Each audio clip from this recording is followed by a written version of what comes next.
So here we are then, Marine Surveying International Fest 3 for the cargo and commercial ship surveyors. We're now starting the second half. This is presentation number 7. And I'm delighted to welcome Captain Ruchin Dayal, based out in Goa, Deputy Vice President of the Institute, and so making his way now up towards the role of President in a few years' time. I know cybersecurity is something that's interested you for quite some while, and I think this is another fascinating topic. So we've got up to 1 hour, Ruchin, and I'll leave it in your capable hands. Thank you, Mike. Thank you so much. Thank you so much. And let me start by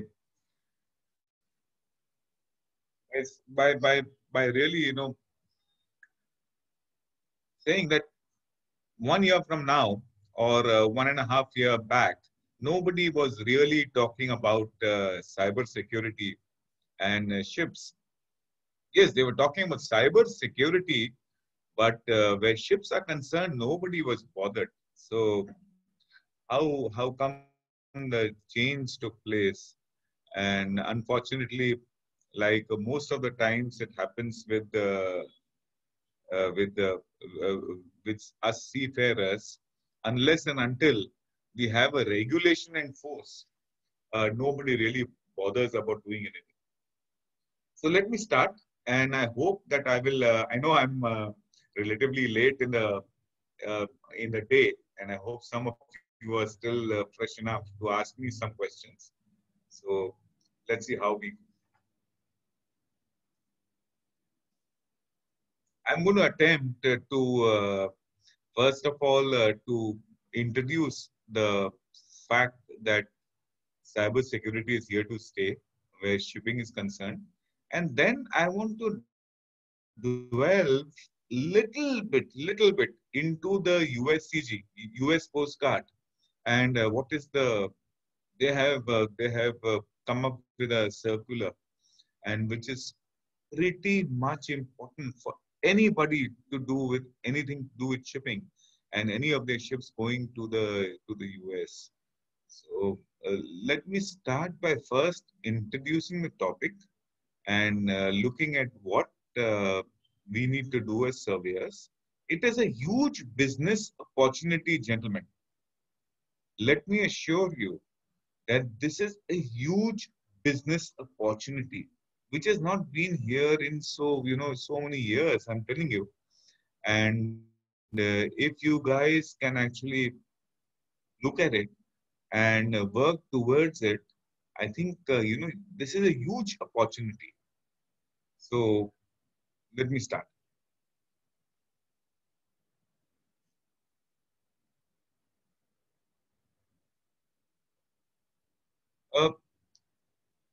Just as an icebreaker,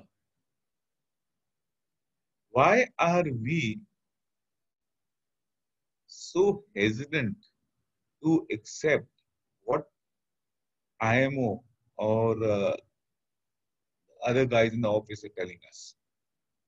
So let this be an icebreaker, and this is the master. It can be me, it can be you, it can be anyone, but this is the actual narrative.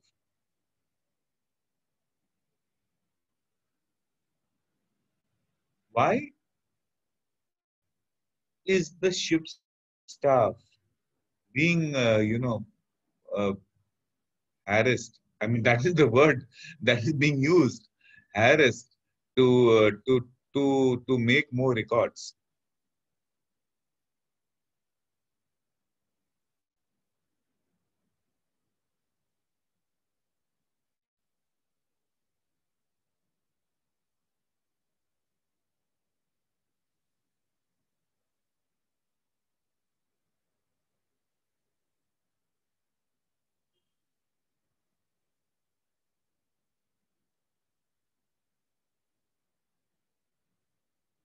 Now look, we have been through this.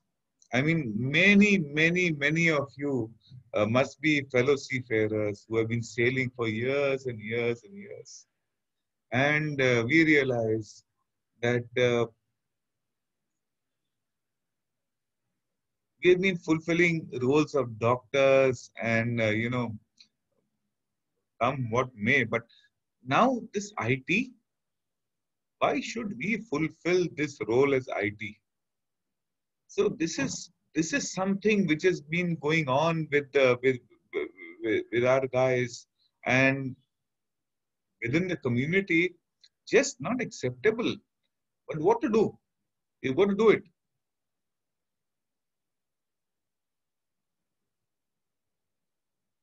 This is the first time you have coined a term called OT.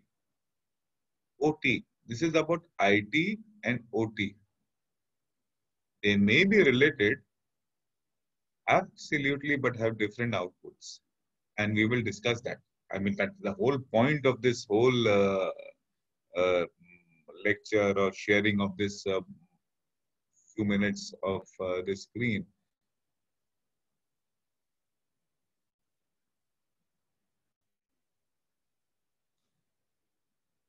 The captain says,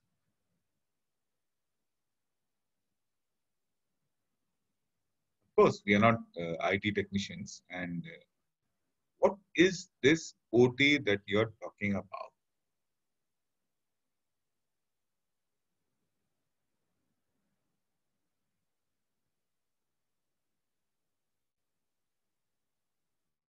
And we are now mandated by IMO Resolution 428 to address cyber risks.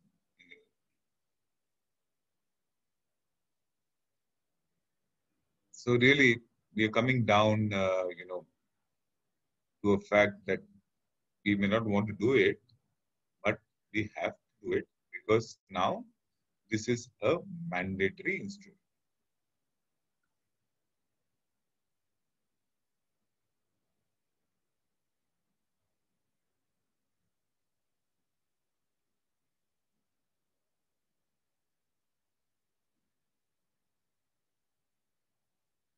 Now, doesn't have to be like that, but unfortunately, we will have to have somebody dedicated to build those records. And unfortunately, it's going to be the second mate. So the second mate is going to be building these records.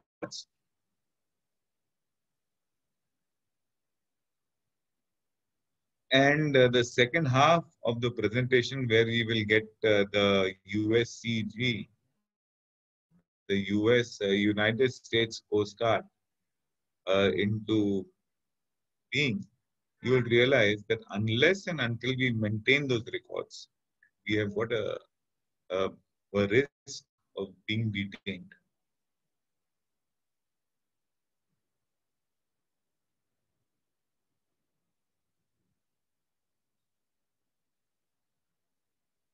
Can you elaborate on what is OT? Yes, yes, we are going to do that.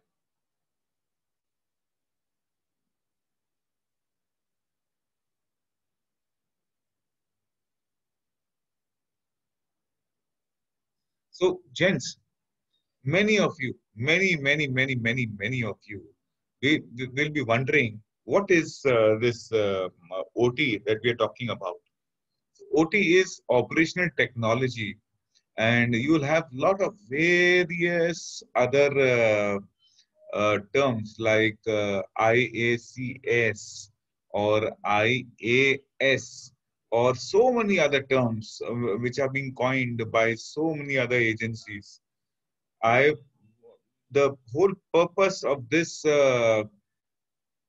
talk is to make you all of us in the IIMS completely familiar or comfortable with whatever terms people may be coining.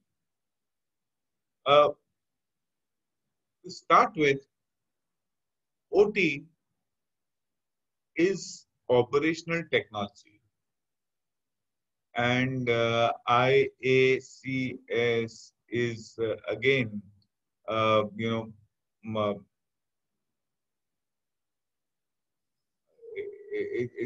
IACS is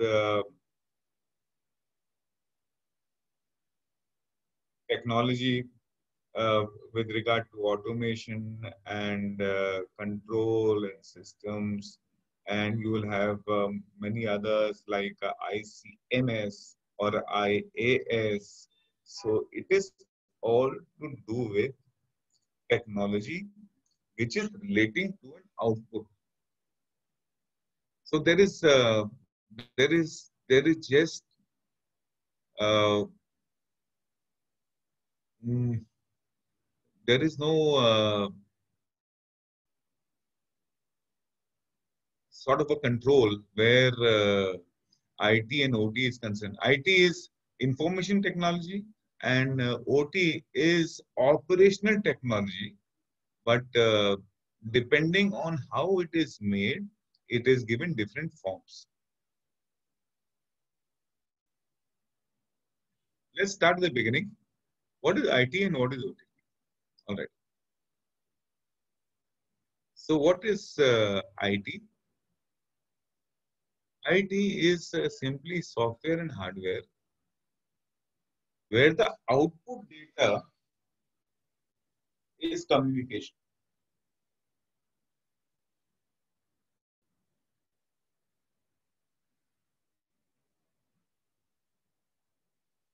If the output data is communication, it has to be termed as IT. So what is communication? Let's say that we are talking. Yes, it's communication. What is email? Yes, it is. And anything else which denotes communication is ID. Now, OT, let me try and explain what OT is. So, OT, let me give you a simple example of a washing machine. When you put the soap inside and you start the cycle, what is it that is regulating the cycle? It's something, no? It's something that is regulating the cycle. And that something is a PLC logic.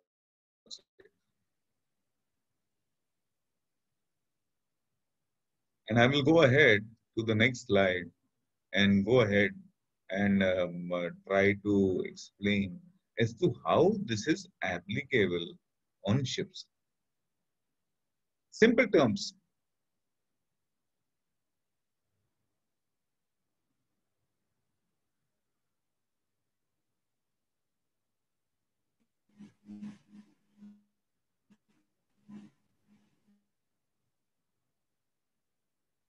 This is a 2-minute video that we will watch, and I hope, Mike, can we hear the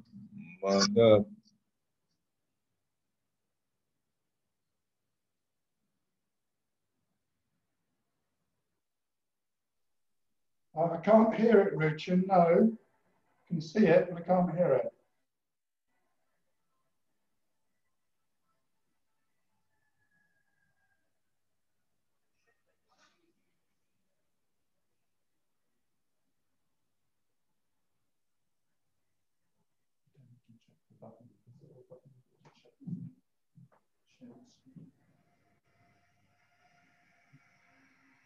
No, there's nothing on the screen. It pops up as now.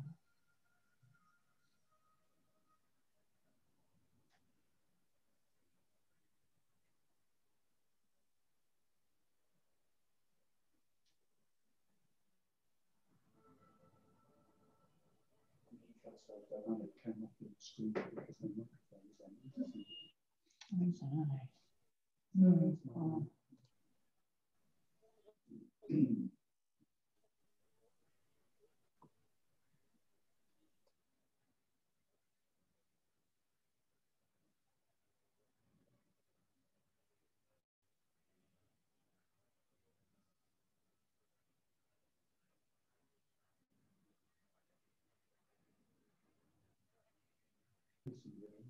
Hi, Richard. We can't seem to hear the video, but we can see it fine.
All right.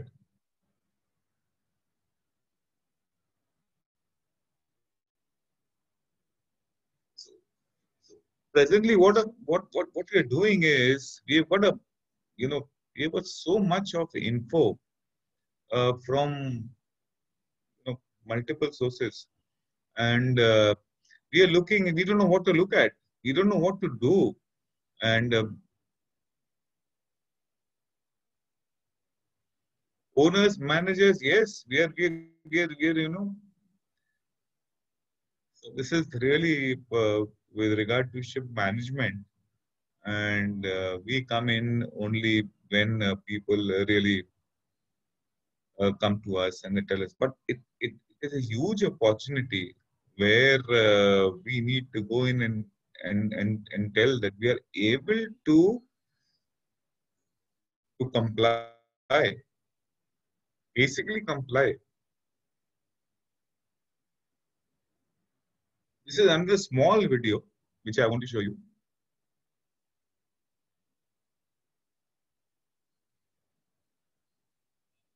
One minute.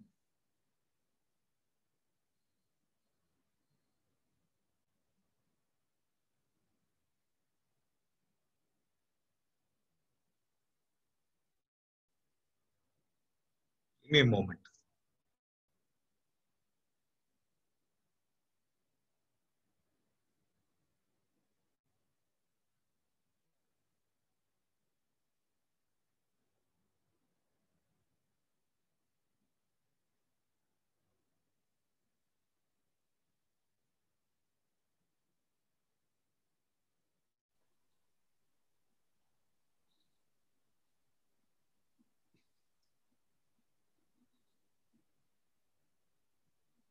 The SCADA acronym stands for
Ruchin, I don't know if you can hear me. We can't hear the video. We see the images, Ruchin, but we can't hear it. We can't hear the sound.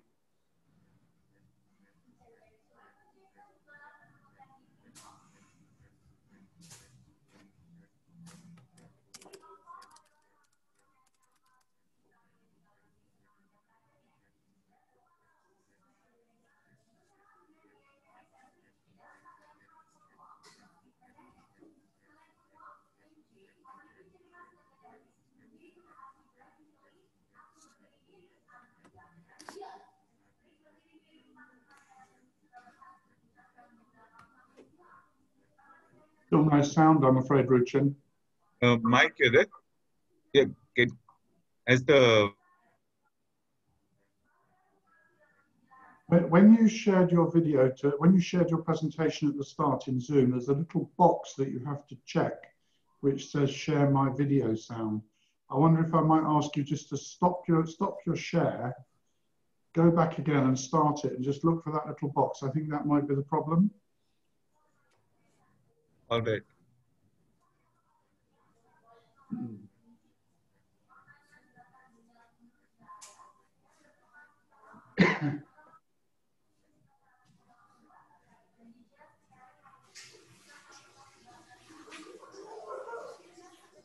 You know how to stop your screen share, Ruchin.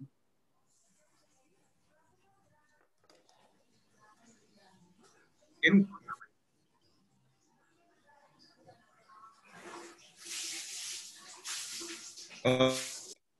Mike, Then you need to go to stop share, possibly at the top of your screen or the bottom. I can't see because you're in control.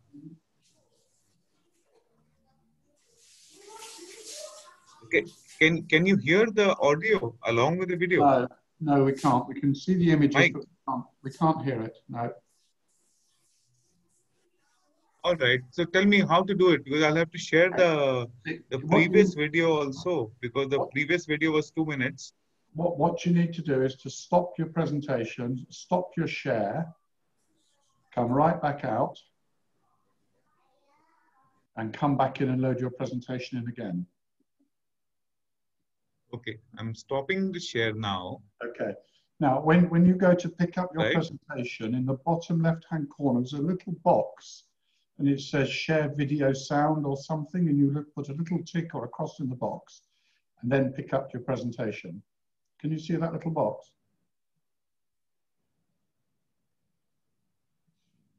I can't. On the left-hand side, mute and stop video. Yeah, no. So if you go to share screen, click on the share screen. But before you go and pick up your presentation, then it offers you on the left-hand side a little box. You need to check that box. It says something like share sound or share audio. Yeah, I got it. Yeah. Okay, so if you tick that and then go back to share your presentation, I'm hoping the video will play. Well, we'll get some sound. Let's try. I'm sorry, guys. I'm sorry for this. That's fine.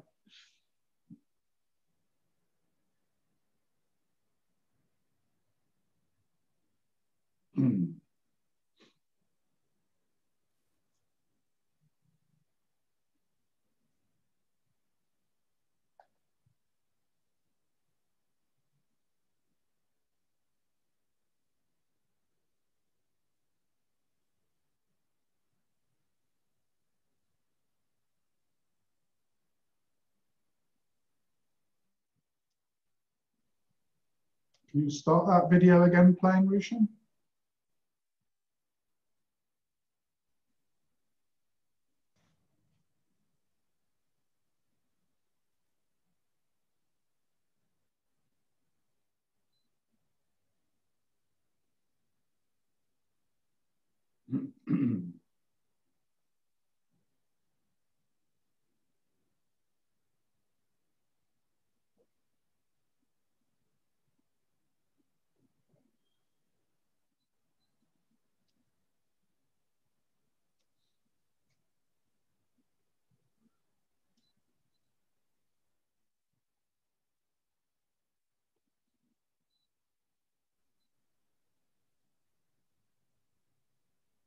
So, what about Mike, can you automation? hear this Yes. audio? Yes.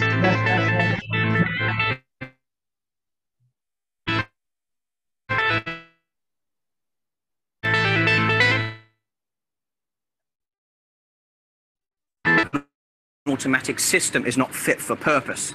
What happens if it's not set up correctly, regularly monitored, or properly maintained? What happens?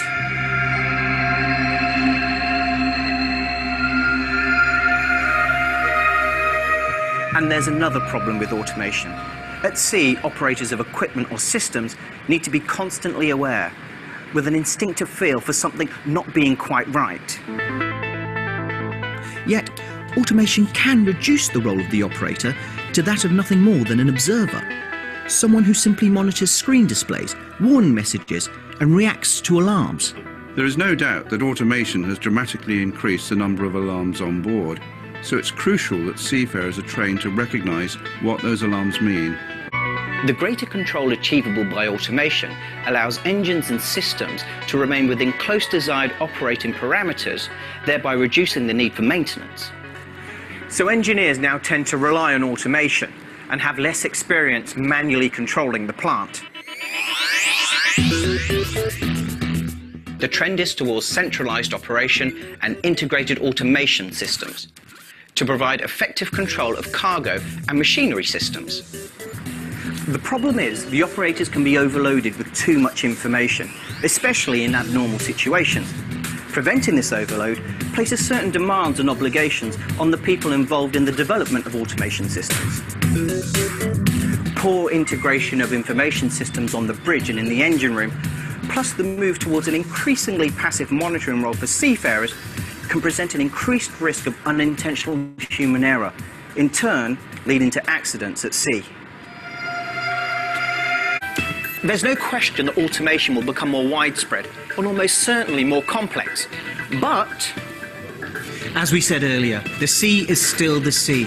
And despite technological advances, nothing exists yet that will replace the officer of the watch in his or her duties.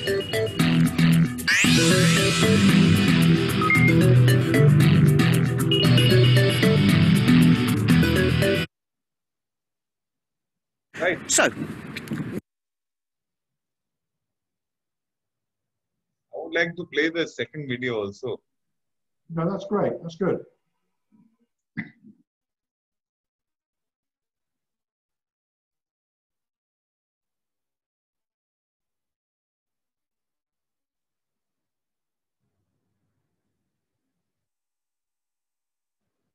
When considering this term, you can conjure varying images, and you should. A SCADA system is a collection of both software and hardware components that allow supervision and control of plants, both locally and remotely. The SCADA also examines, collects, and processes data in real time.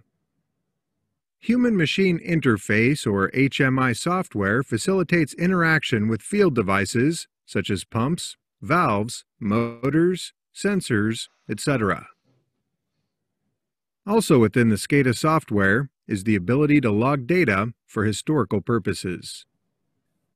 The structural design of a standard SCADA system starts with remote terminal units, or RTUs, and/or programmable logic controllers, or PLCs. As you know, RTUs and PLCs are microprocessors that communicate and interact with field devices such as valves, pumps, and HMIs. That communication data is routed from the processors to the SCADA computers, where the software interprets and displays the data, allowing for operators to analyze and react to system events. Current-day SCADA systems have adapted to the changing technologies and have a great advantage over the older SCADA systems.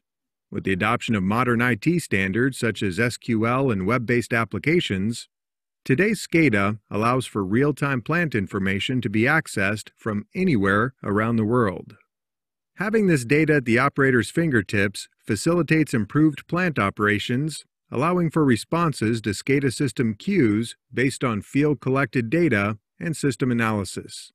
These operator interactions can be from a computer right on the plant floor to an office building in some other region in the world. Advancing technologies have indeed made the world seem like a very small place, relatively speaking. And because the current SCADA system software has typically adopted the SQL database model, historical collection of data may be logged and used in trending applications to further improve plant processes, as well as creating mandated record keeping for some of the industries out there. Essentially, SCADA is a collection of hardware and software components. This collection of components begins with real-time data collected from plant floor devices, such as pumps, valves, and transmitters. These components don't have to be from a particular vendor. They just need to have a communication protocol that the processor can utilize. Data collected from the field devices is then passed to the processors, such as PLCs. From the processor, the data is distributed to a system of network devices. These devices may be HMIs, end-user computers, and servers. On the HMI and end-user computer, graphical representations of the operations exist for operator interactions, such as running pumps and opening valves. This data may also be analyzed and used to enhance plant production and troubleshoot problems.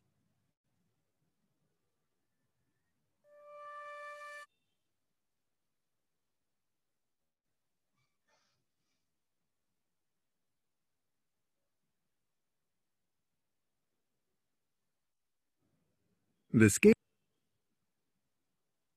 So coming back to what is our role? What is our role now as surveyors, or as guys who are going to go in and give the ship manager a solution? What is our role? We have got to develop a culture. How can we develop a culture for a company, which is a challenge? Essentially, we need to set up a list of policies. And if we can set up a list of policies, how we are going to implement them is going to come naturally. Daily operations, we need to understand, and that is why we are so much better than any IT professional who may be going on board and saying that, I am going to now, design this system with you. IT professionals do not understand the nuances of the trade. They do not understand the day-to-day operations of the seafarers.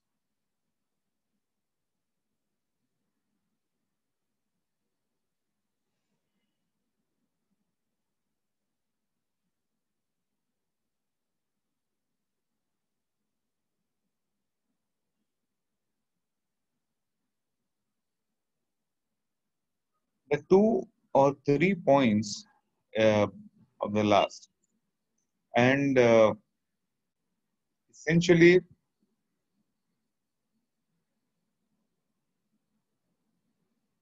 depends upon what you want to do.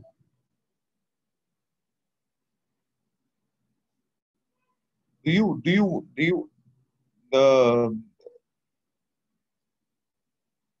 you want to put in a law within the company which says that you need to adhere to these points, or develop a culture wherein people start looking at these points, naturally.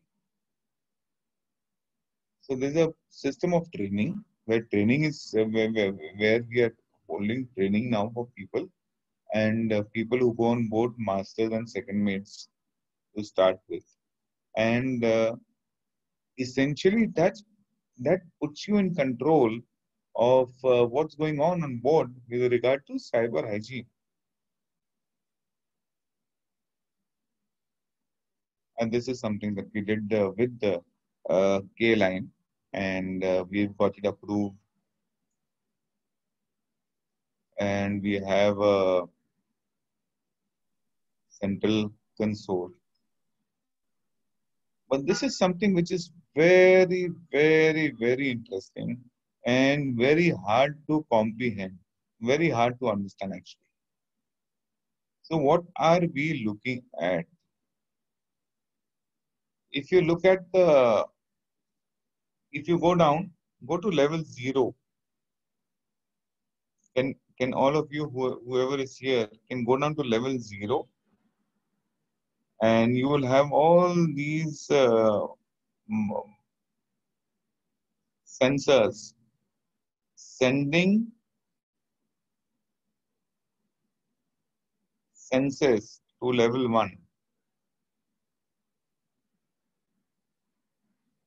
which are the logic controllers.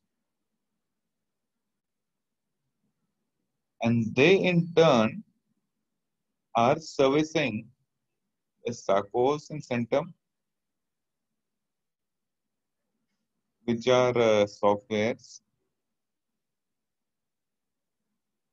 Essentially, this is the entire automation process. So you have all of these sensors, must be 2,000, 3,000 sensors. And all these sensors are sending their readings to controlling software. And from this software, because of the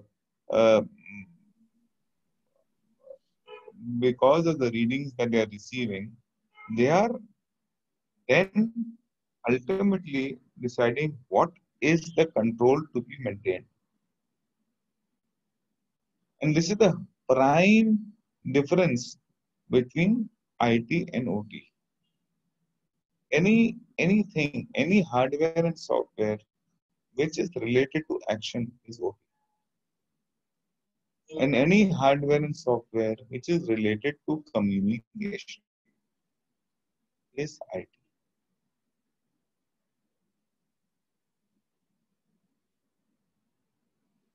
So we come back, and as surveyors, we have got a great opportunity to, one, we go to an organization, identify, protect, detect, respond, and recover. Identify. So identify, people have different opinions. In my vocabulary, identify is inventories and looking at the setups, the network plans, and we get to know what we are going to be dealing with.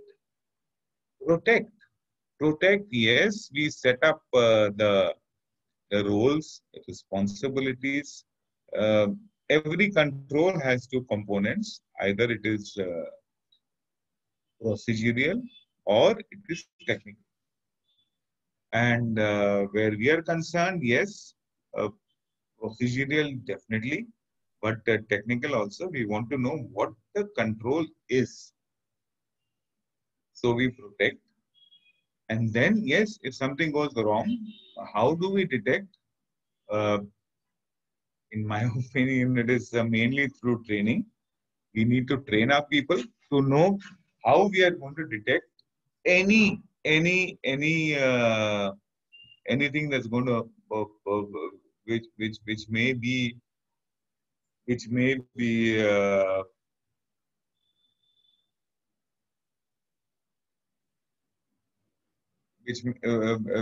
interfering with our routine thing. Detect, yes. Respond, yes. How are we going to respond? We need to have a plan. We have a documented plan, and then recover. So the last two portions of this menu is very self-explanatory. 1 minute. Yeah. Respond and recover, yeah, definitely.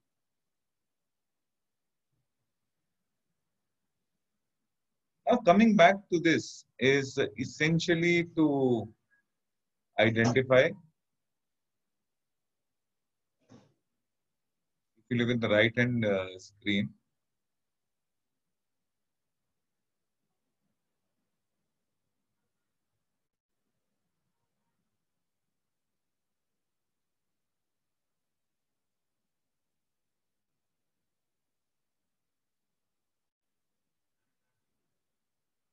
the reason why I have been from the start, I've been pushing this as a business opportunity is that guys, through the IIMS, I think we have a golden opportunity to sell this. And cyber security cannot be bought off the shelf.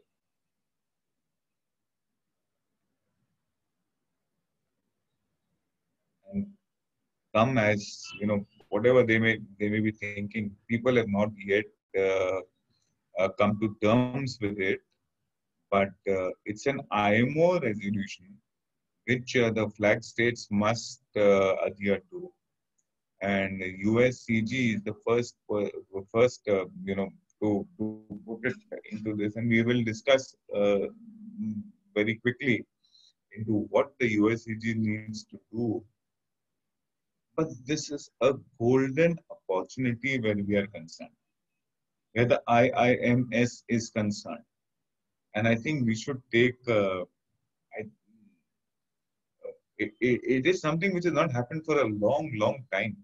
And we can take a lead in doing this and getting through with the ships, management companies and ship owners, and looking at how we can, help them through this.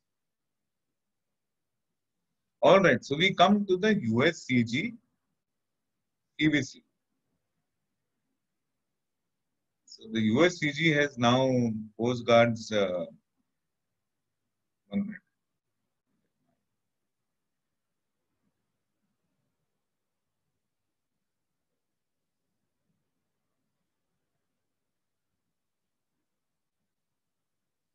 So they have issued a work instruction.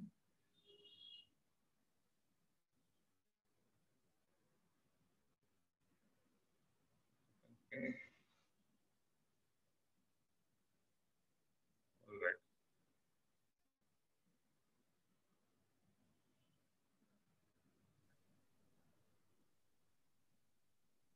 Ruchin, I'm not sure if I've lost your connection. Can you hear me? Mike? Is your connection a bit unstable? Can you see this now? Yeah, I can see it. Yeah, I just All right. lost your voice.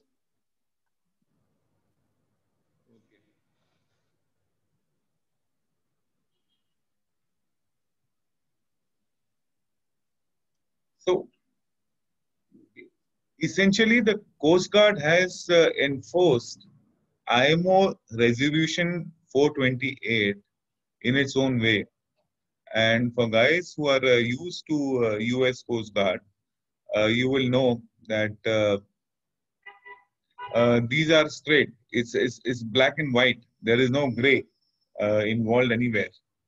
And I want to go ahead and actually share this with you. 1 minute.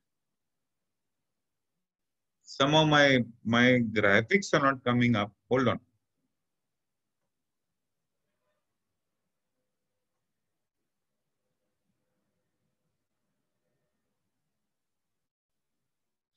So I don't know how many of us are presently here together, and many, maybe 99% of us may have been sailing together or sailing at some point of time. But the issue here is of marine inspectors and port state officers, port state control officers. So they have issued a notification where they, in fact, are notifying their port state control officers as to what they need to check when they go on ship for vessels coming into US ports. Now, this is extremely important because this deals with a detainable deficiency, which is code 30. And code 30 deficiency is that they will come on board and Mike, can you see my entire screen? Because on my screen, the right hand side is, is filled with. All is good. Okay, all is all good. Right. All right. So the point I'm trying to make is that if you go into the US and you have a ship which is being audited by a US Coast Guard, and they're going to ask simple questions.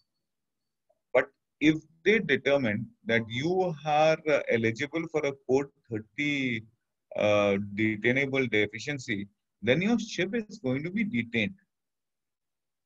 And I think this is, it is the ultimate. I mean, we've got LNG ships which are like $300,000 a day, and if you're going to get detained for a day, you're looking at $300,000 a day detainable fee. So, I mean, why do it? And this is a great business opportunity for all the IIMS members, and they are free to contact me, and we can look at how we need to look at these ships which are calling US ports, and how we need to ensure that they don't get caught on the wrong foot. And essentially, if you look at the notification which I can send to you, is a very simple notification. It is not a complicated one, and they are not going to come specifically for for cybersecurity. They are going to come for their entire examination, and they will include cybersecurity into their inspection. And when they include, they are going to do some very simple things like talking to the second mate. And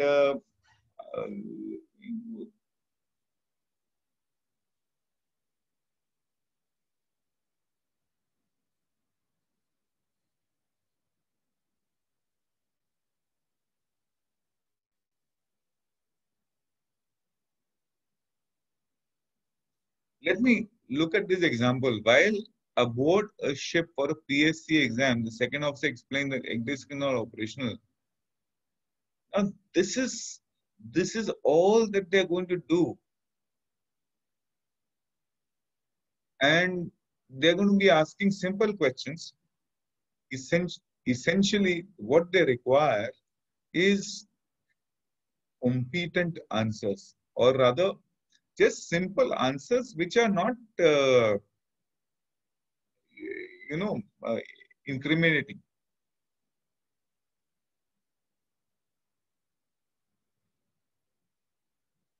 I will send this across to Mike, and this can be sent to all of you who are attending. But essentially, this is exactly what I have, in fact, taken it directly from the USCG notification, and it is so clear. And can I ask a question, Ruchin? I've had a question on the chat from Ed, who asks, is ISO 2700 a factor in developing cybersecurity for ships? And does IMO resolution 428 incorporate or reflect ISO 2700? Do you know the answer? ISO 2700? Yeah, that's the one. Yeah. So, IMO doesn't ask you to become 27001 accredited or approved, but what it asks you is to comply with the IMO resolution 428. So, to make it simple, 27001 is the entire management system which a company needs to deploy and go through. But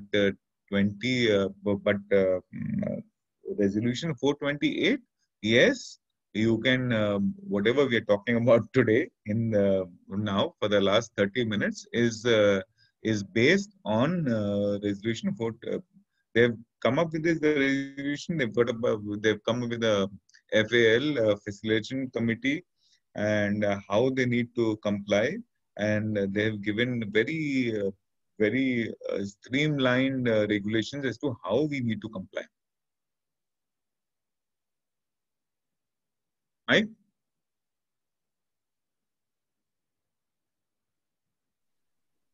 Thank you, Ruchin. All right. Are you concluding? Are you going to send me your PowerPoint link, please? I need 5 more minutes. Yeah, okay. All right.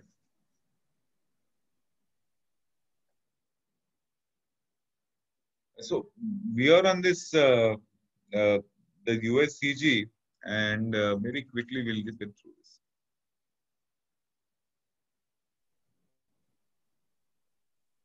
Now, guys, there's a code 30 deficiency. Code 30 deficiency means that your ship is going to get detained. You don't want that.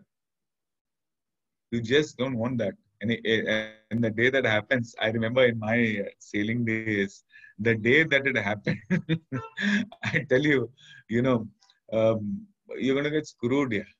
So either you have a code 17 where you can repair and you can show the surveyor that we have conducted repairs as asked. But if you get a code 30, then you're in a mess. Yeah, you're in a mess. So really don't want to have a code 30 deficiency, which is PSC is calling me now for something else. But the code 30 deficiency is something that you don't need. And code 17, it's a normal deficiency, which normally, you get it, and then all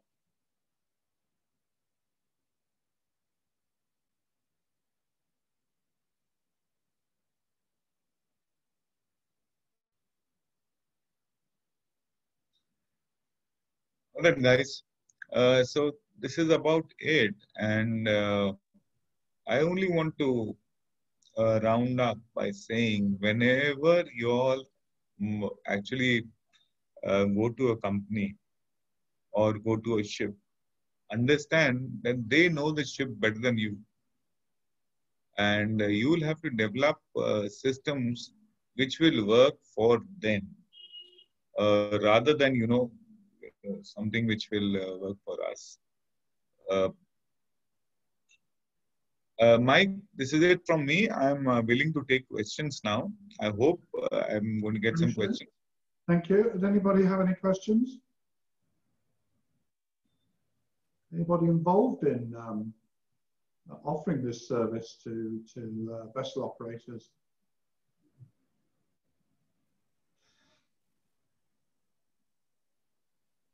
I see one of the big companies was hacked recently. Was it CSL? Ruchin, one of the big companies, big shipping owners. Did you see that one? CSL? Was it CSL who were hacked? One of the big guys. I think it was a ransomware demand or something. And I think Maersk have had a problem as well. So cyber is a real challenge. Mm. I have no questions Okay. for Ruchin. I have no questions. So I'm going to say thank you very much. And if you would stop your share, please. Yeah.